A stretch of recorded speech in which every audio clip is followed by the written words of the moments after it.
But you see then, once we are up against this possibility that the distinction between what we do and what happens to us is obliterated.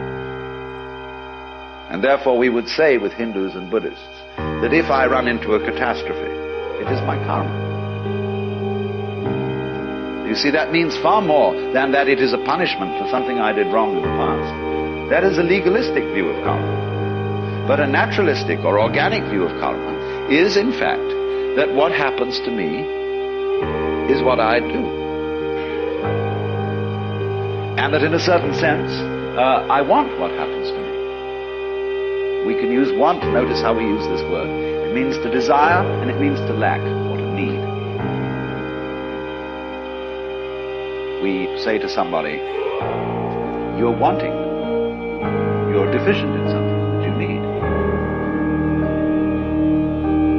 So it's rather alarming, really, when you consider it, that you always get what you want. Invariably. Even though you may think that it's entirely opposed to your wishes. But if it's your karma, everything that happens to you, put in another way, everything that comes to you is a return to you of what goes out of you. Yes, obviously, that's absurd. If you confine the definition of yourself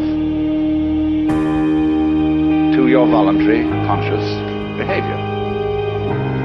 That's a ridiculous definition of oneself. Oneself, by any stretch of the imagination, must involve far more than the conscious and voluntary aspects of our behavior. And if we see that it involves intimately and inescapably the behavior of what we call the other, the not-self, the environment, and see that these two are moving together like the two sides of the snake when it swims,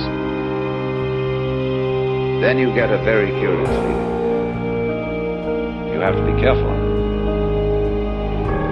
if you've got a Western background. Because this is what happens to a lot of people who play around with psychedelic chemicals. There are many, many cases of inflation among these people. That is to say, when you get this sensation that the two sides of the world, the inside and the outside, are moving together, you may think, I am ruling it. I am God in the Western sense of the word. Therefore, your ego, instead of being, as it were, integrated and transcended with all this process, merely assumes vast dimensions, has megalomania, is blown up by the mystical experience. And so you get the holier-than-thou people going around, who seem to think that they're above all human conventions and have no obligations to anyone or anything.